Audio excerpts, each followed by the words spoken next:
There were quite a few male soldiers who were upset, I think, to see a female camera person. My driver told me after the fact that many of them were making threats about how they'd like to kill me because they don't like journalists, and especially female journalists.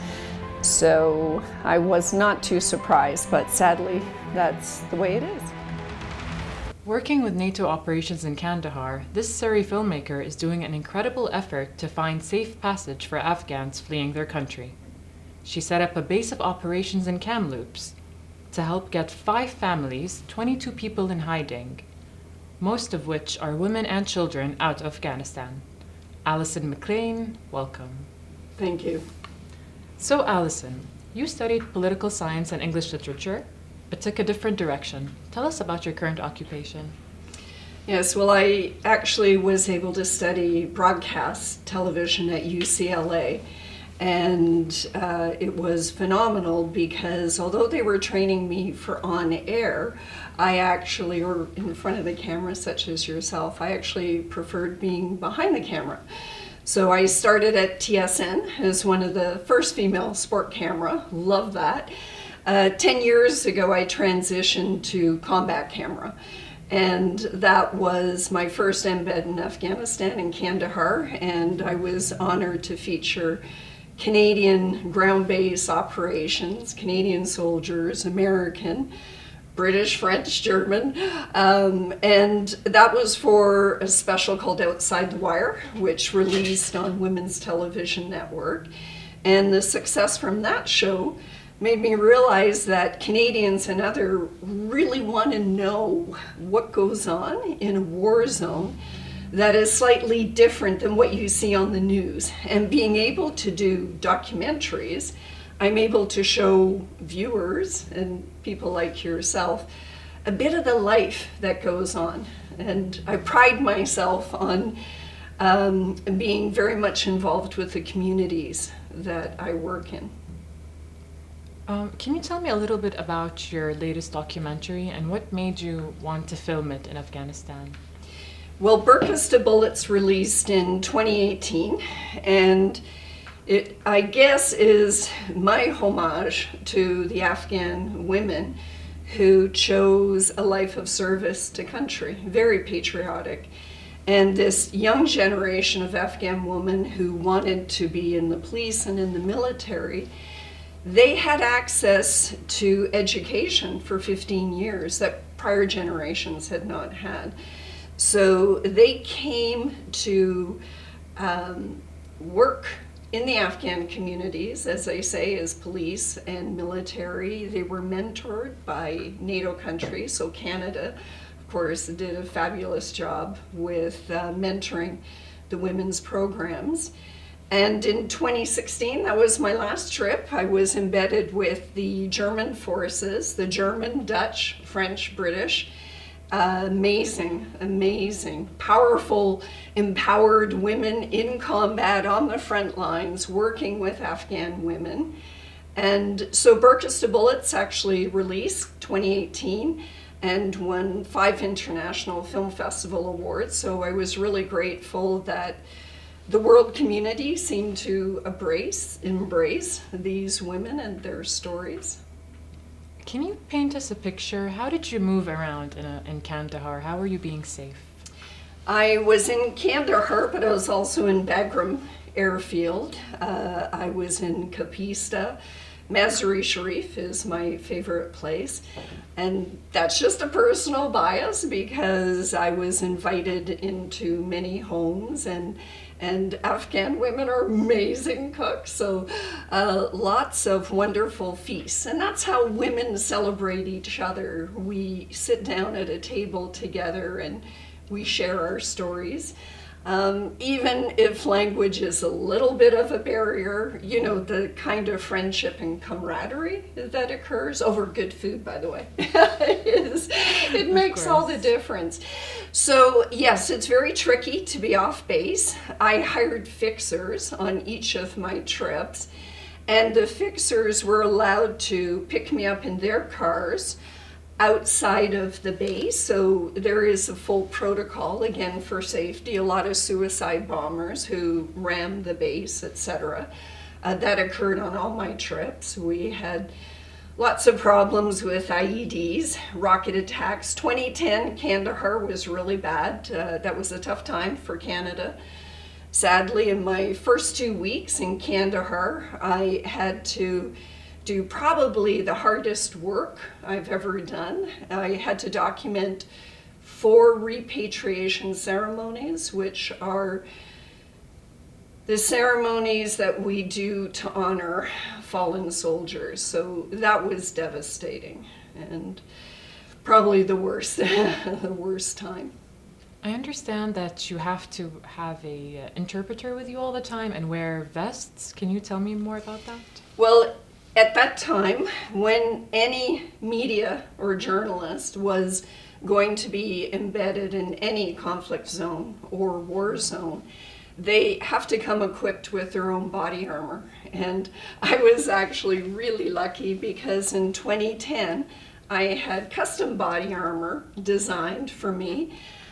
First time body armor was designed for a woman's form. What had been happening prior to that is that women have been wearing men's body armor. For instance, they'd have small, medium, large. Well, as you know, women's bodies are a little different. And I did wear men's body armor on occasions prior to Afghanistan when I was training. And it was really uncomfortable, and with my camera gear, I said, I need something that works with me, but protects me, because it's full Kevlar, but I also have blast plates in the front and back for IEDs, etc. The blasts, when there is a blast, there are shards and things that would go through the Kevlar. So I had custom body armor done here in Kelowna. So that was my first trip out here. And that body armor was fabulous. It was from a company called Armor Works. And I even had a female designer. So I definitely had unique custom armor, so much so that when I was on the NATO base, the base commander told me to stop wearing my body armor when I was on the base, because guess what? All the female NATO soldiers wanted body armor that was actually designed for them. How heavy was the armor? It must have been uncomfortable with the heat. Oh, yeah. The heat, a lot of people don't realize in Afghanistan, yes, we hear about all the violence, the insurgents, the IEDs, but the climate is really difficult. The high heat and the dust, constant dust. And as you know, when in our industry, dust and sand are the worst things for camera gear, computer, electronics, etc.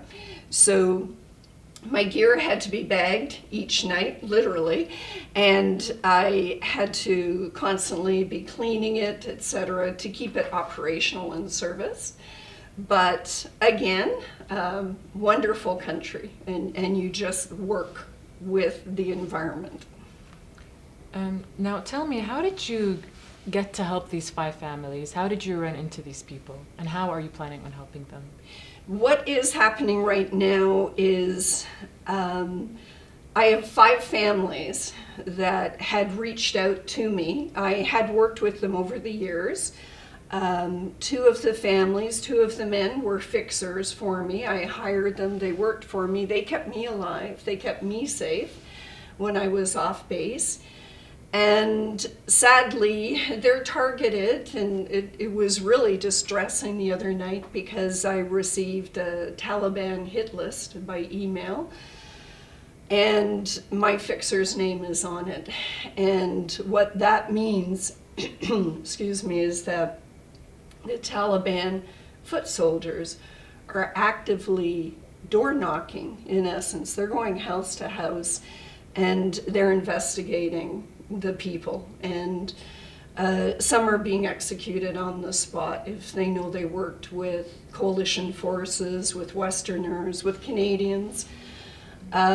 This is horrific, and it's very hard to keep everyone alive. So the families that I am currently involved with, My purpose is to have them resettle in Canada. We did apply for the Afghan resettlement. They've all received preliminary responses from immigration to say that they do have a notification. But the difficulty is getting them out of Afghanistan. So right now the 5 families are in hiding, and I am in contact with them daily and moving them around to keep them alive. The biggest tragedy was 2 weeks ago. 2 of the families, I was able to secure flights out on the last US military flights leaving Kabul. And really dangerous at the airport, as you know, because the previous week we had the attack and lost so many people, so many Marines and Afghan citizens. We had to have the hard discussion. I let my 2 of the 5 families know, because they were closest, that they could get on one of the last flights leaving Kabul, but they had to put themselves at risk. Were they willing to go to the airport? And they discussed it, and you have to understand, they have 3 little children. They went to the airport, and for 4 hours we were liaising all through WhatsApp. I was liaising with Washington, with the soldiers on the ground at the base in Kabul, and with my fixer families. And sadly, the Taliban would not let them enter the terminal. They were all there for 4 hours. They were trying to gain entrance, and they had to leave, go back to the safe house. And so now my biggest fear is that we're running out of time. You know, we can only move people around for so long. Of course. So you are able to keep your contacts in Afghanistan even after the fall of Kabul? Oh, absolutely. I'm in touch with them. Actually, Afghanistan's a day ahead, so I haven't actually slept in 6 weeks because I'm up all night liaising with my friends and Washington. I have a number of wonderful people in Washington who have been a direct support, and they've been guiding me along the way. And so really grateful. That's when NATO works best. Even as an individual, I'm just a little person, but they understand what I'm trying to do, and they're reaching out and trying to help me with safe passage for my 5 families, which is 22. But that's only 22 people. There are so many people that are in desperate situations. You are using your own resources to send money to these refugees and help pay for their visas. Why is it important for you to get them out? Can you explain the situation? How is it like for young women and girls in Afghanistan?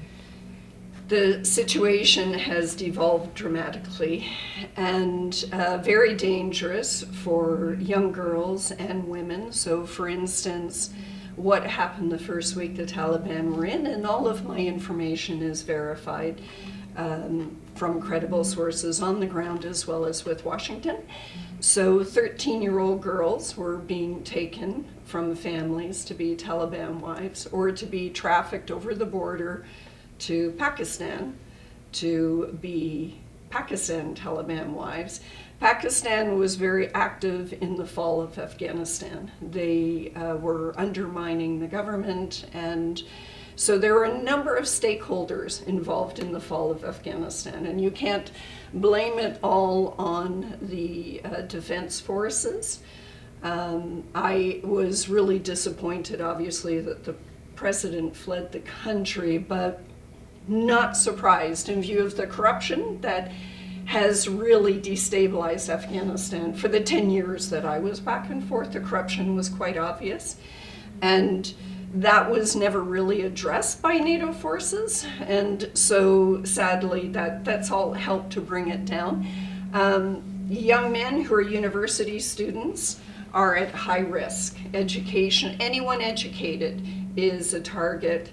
Women are being executed if they were human rights workers, journalists, if they had any involvement with the government, and or if they were police or military. So many of the women, for instance, that I worked with and had the honor of platforming, they've all, quote, had to go underground. And so it's just, it just breaks my heart, the whole thing. And I'll do everything to, help. Tell us about your involvement with the Rotary Club. How did it happen, and how are they helping you? Well, it was, the Rotary were great because 10 years ago, for instance, I was invited to speak to some of the local Rotary about what I was doing in Afghanistan, and I was also helping with the local orphanage that I helped support, and I'd visit the kids each time I went, and I made sure that they had access to educational things, etc. I helped with computers, all of that over the years. So Rotary were always, quote, a friend. I could go and they were able to donate on occasion towards the orphanage, or the Afghan police women needed actual uniforms. They weren't provided, many of them, with uniforms. So with the RCMP here in Canada, we set up a fund and we helped outfit 150 Afghan policewomen from head to toe, and they were so proud. It was a beautiful moment to see all of that.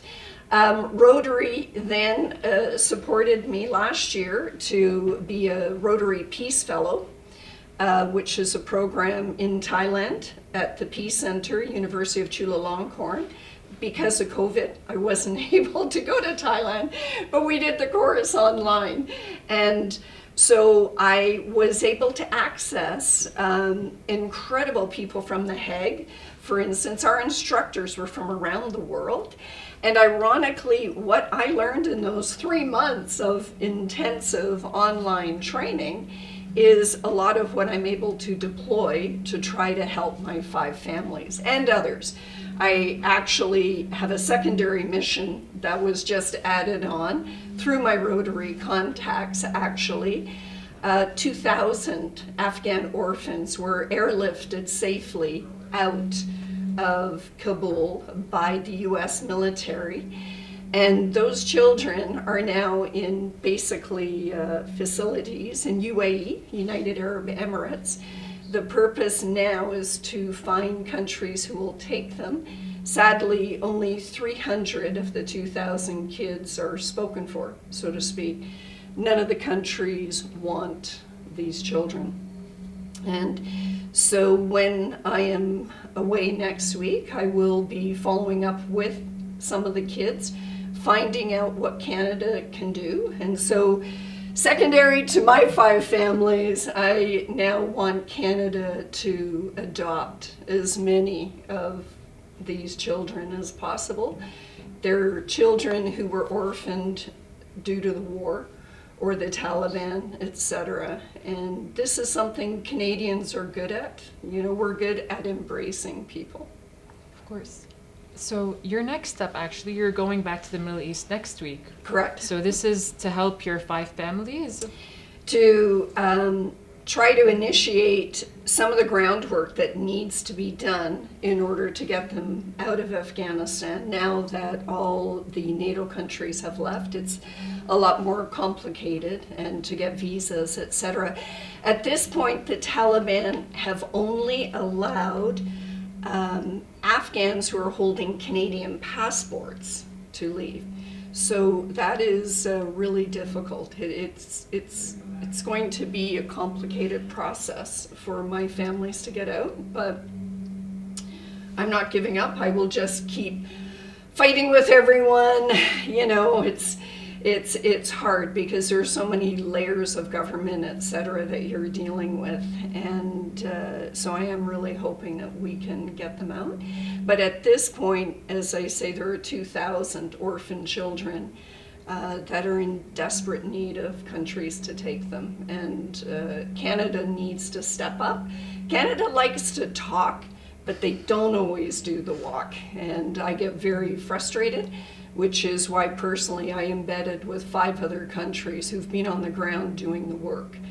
So I'm very proud of our Canadian military, and they need to be able to do their job more. They get hamstringed by the political situation a lot of the times. Allison, can you tell me about your newest documentary? You're filming one now, correct? Yes, I actually. And tell me what's it about. Okay, well, sadly, again, I can be grateful to the director of Chulalongkorn University and the Rotary Peace Fellows that I had the honor of being on Zoom with 4 times a week from around the world. There were only 50 of us were chosen from around the world. Wow. And so you end up becoming quite a tight-knit group, but the benefit is that we all have different specialties, etc., so we can all support each other. So trafficking in the age of COVID-19, sex, drugs, and slavery, sadly, is very much typical of what is happening right now on the world scene. COVID has devastated the world financially and physically, emotionally, and human trafficking has just grown exponentially. And child trafficking, it's terrible. We're all distracted by COVID, so we're not watching what's happening with the transnational crime. And sadly, the dark web contributes to this. You can buy and sell children, women, men, so it's not just sex slavery, it's also forced labor. And so slavery is growing, and people are so desperate. There are just not many options. So we need to kind of pivot a little bit and start looking at the humanitarian nightmare and start to develop pathways to help rescue children, etc., who have been taken and are being trafficked worldwide. And when does this documentary come out? I'm just starting it. So it'll actually be a docuseries for 25-minute episodes. I'm already booked for Thailand in January and February, Cambodia, and then the Netherlands in May. And so I'm fully booked next year because the kind of work that I'm doing is on the ground, and I am liaising with people who were trafficked, who themselves have set up programs to save other children, etc. So very inspiring stories. It's female-centric. So I have a female hero that I am going to present in each episode that I want people to embrace. And because most of the true heroes are the ones who are quietly doing the job in the local communities. So I've been able to find these amazing women who are working without any support, hardly. And hopefully, from being part of this series, they will be able to get more funding, fundraising. People will donate to them because they're all individuals who are just doing what we would like governments to do, but governments aren't always available for human rights situations. Speaking of donations, how can the people help? Is there anywhere people can donate, or people who are interested in the cause or your cause? Well, it's more pertaining to the Afghan resettlement and for the 5 families that I'm trying to set up a fund, because we will get them to Canada eventually, and they will be coming to this country with nothing but the clothes on their back, so to speak. And they've all had nice lives in Afghanistan. They've had middle-class lives. They're educated. They've had to leave everything.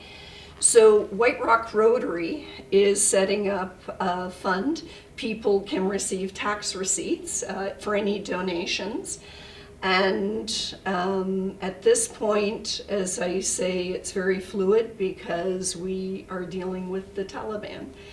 And so White Rock Rotary has agreed to manage that, and I'm grateful for that because this is something I can only do so much as an individual. It's the only time I wish I was wealthy. I wish I could just scoop up these families on a private chartered plane and bring them here, but it's just not the way of the world. So yes, we have to do it in pieces. Thank you so much, Allison, for answering my questions. And you'll be going to the Middle East next week. So Sunday I leave. Sunday. Very long flights, yeah. Well, thank you so much for joining us, Allison, and safe travels. It's been great talking to you. I'm very grateful to you for honoring the families like this. Thank you so much.